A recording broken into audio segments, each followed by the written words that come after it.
Hello guys! Hello! This is for Pisces. Pisces, welcome dito sa aking channel. Kapalaran 888. Welcome Pisces. So, this is for the third week of May 2026. So, from May 18 to 24. Tingnan natin. Basta nasa third week na siya. Tingnan natin guys.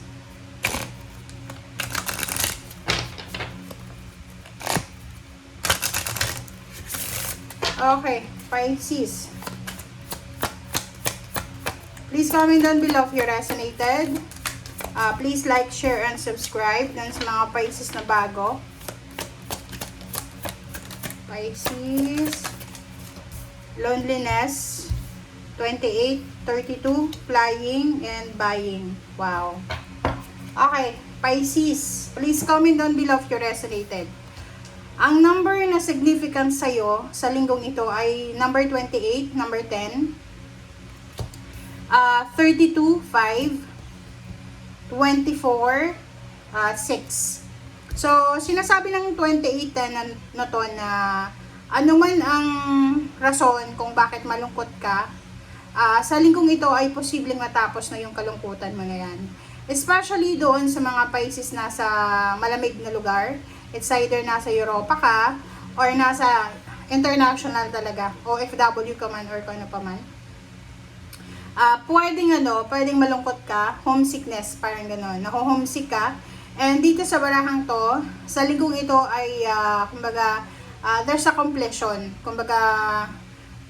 May resolution or may solution para mawala yung loneliness mo or paano man nakalungkutan na nararamdaman mo. Okay, next card natin is flying, 32-5. Ang nakikita ko sa'yo dito, mayroong mga Pisces sa inyo na siguro sa panahon ngayon, medyo natatakot ka na mag-travel, mag-relocate, or movement ito, action. So, sinasabi ng bara sa'yo dito na huwag kang matakot, okay? Huwag kang matakot, Pisces. Okay, let's verify after kung anong message ang kailangan ng marinig. Okay. Next natin dito is buying 26. So, nakikita ko sa'yo dito na sa third week na to, posibleng ikaw ay bibili ng napaka-importante to eh. So, investment siya. May posibilidad na kung ano man itong investment na sisimulan mo, bibilin mo, is either bibili ka ng bahay, lupa, or business, mag-start ka ng business. Sinasabi ng barahan na to kasi this is number 24, 6. Ito yung magdadala sa'yo ng balanse. Magdadala to sa'yo ng financial balance. Nakikita ko rin sa'yo dito na yung mga Pisces na mahilig kayo sa online shopping or kung ano man na shopping ang ginagawa nyo pag nalulungkot kayo kasi you're lonely parang ganun yung sinasabi. Iwasan nyo yon sa third week na to ng Mayo.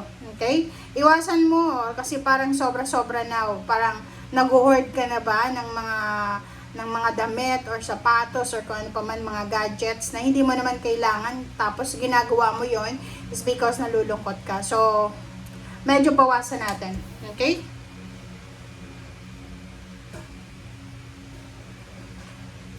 Alright. Pisces.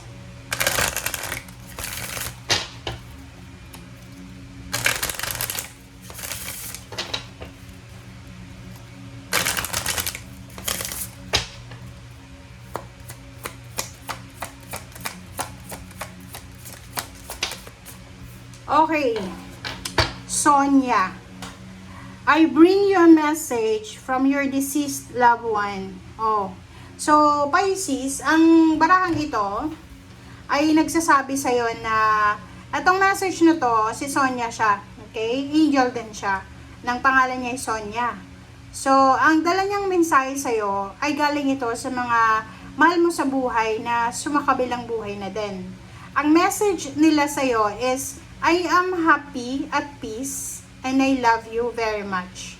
Please don't worry about me. So, Kung may mga Pisces sa inyo dyan na palagi kayong hindi makatulog dahil sa nagre-reminisce kayo ng mga mahal nyo sa buhay na wala na dito sa mundo, sinasabi ng baraha sa'yo dito na huwag kang mag-alala daw. Ang sabi sa'yo ng mahal mo sa buhay na yan ay nasa peace na sila. Peaceful na sila, masaya na sila, mahal ka nila, so hindi mo kailangan mag-alala.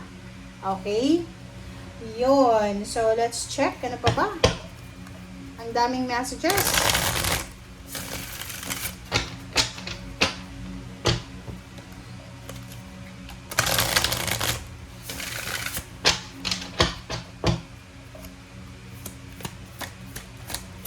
Alright, Pisces. Okay, wow! The Star, Archangel Juphiel. Si Archangel Juphiel, nandito naman siya sa'yo ngayong linggong ito. Ang dala ni Archangel Juphiel sa'yo is yung pag-asa para sa mga wishes mo, 'di ba? Magical, kung ano man siya na darating sa'yo. Sinasabi ng barahan na happy times. So, make positive, optimistic, long-term plans. Nasa tamang landas ka. So, yun. Dito, 'di ba? So, kung ano man siya na business na pwedeng simulan mo, investment, or kung ano man yun na ginagawa mo sa linggong ito na pwedeng pagkakapirahan in the near future, sinasabi ng baraha sa'yo na nasa tamang ano ka, nasa right path ka. Okay? So, yun. Si Archangel Juphiel ay magdadala sa'yo ng motivation, inspiration, ng positivity, ng long-term plans, and ng assertiveness. Alright. Okay, so let's check Pisces.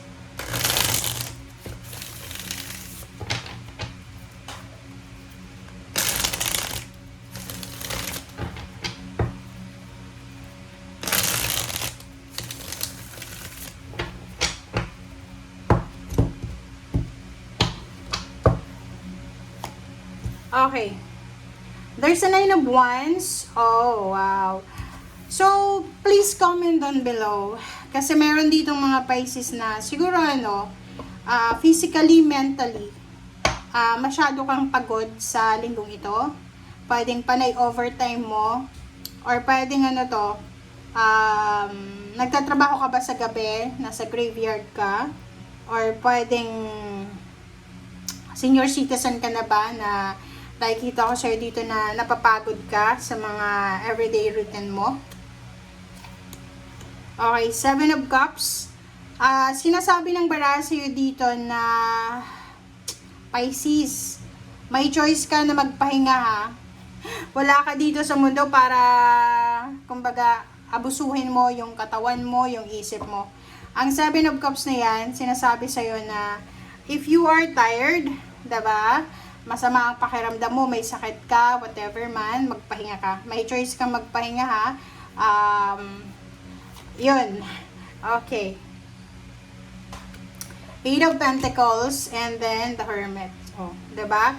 Sabi ng baraha sa iyo dito, Pisces. Okay. May mga Pisces dito na pwedeng self-employed, business person. Or pwedeng employed ka. May employer ka or may boss ka, may company ka. Ang problema lang dito, siguro ayaw mong humingi ng tulong sa ibang tao.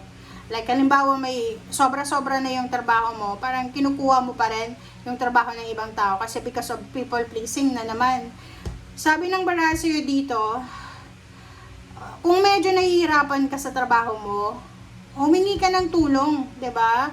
Humingi ka ng tulong, walang masama sa paghingi ng tulong. Another here, isang Pisces dito na pagod ka na sa pag-a-apply ng trabaho. It's either nag-a-apply ka, and then pagod ka na. Sabi ng baraha sa'yo dito na siguro sa ngayon, pakiramdam mo, wala kang choice, wala kang option, parang ang nararamdaman mo sa ngayon is yan lang yung available. But sabi ng baraha sa'yo dito, huwag kang sumuko, Pisces ha.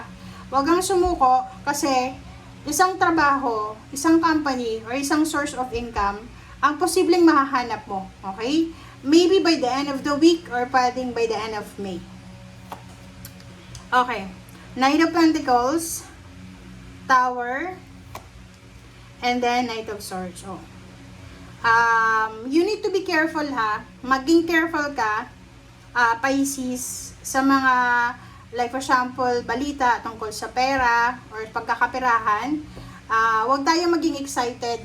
Okay? So, like for example, yun na nga. So, nag-a-apply ka ng trabaho. For example lang, nag-a-apply ka ng trabaho, naghahanap ka ng trabaho. Huwag kang magsisettle sa kung ano lang yung naandyan. Okay? Be careful. Huwag tayong masyadong magmamadali kasi itong Knight of Wands, masyado siyang madali eh. Mabilis yan. Hindi nag-iisip ng decision making. So, anumang klaseng pagkakaperahan yan, mag-isip ka muna. Okay? Mag-isip ka muna bago ka pumirma ng kontrata, bago ka mag-agree, para maiwasan mo yung problema. Okay, there's a death card. Yun. Seven of Wands. Oh, wow. Okay. So, nakikita ko sa'yo dito, kailangan mo daw na protectionan kung ano man ang relationship na meron ka. It's either love life, business, if you are with someone na kapartner mo siya, kakolab mo siya. And nakikita ko sa'yo dito na pag na-protectionan mo kung anong meron ka sa ngayon, yung future mo ay magiging maganda, especially sa relationship or emotion. So, wala kang dapat na ipag-alala. Death card and the Chariot, and Four of Cups. Sinasabi ng baraha sa'yo dito, this is 44, na there's a Pisces here, na siguro nag-iipon ka ng pera. I don't know if nag-iipon ka, or may ipon ka na, or may mga investment ka. Kasi kung makikita mo dito guys, tingnan mo, there's a devil here. Siguro may pera ka, may ipon ka. Ang problema lang dito is panay gastos ka eh. Yun nga sabi ko sa'yo dito, may iba sa inyo dito mahilig mag-shopping dahil pag malungkot kayo, browse lang sa internet, check out, ganyan. Iwasan nyo yun, okay? Kasi sinasabi ng baraha sa'yo dito na hindi ka makakapag-ipon ng pera kung wala kang pasensya. So, kailangan mong iwasan yung temptation, okay? Iwasan natin yung temptation. Kasi minsan temptation yun guys. Okay? Thank you guys. Bye!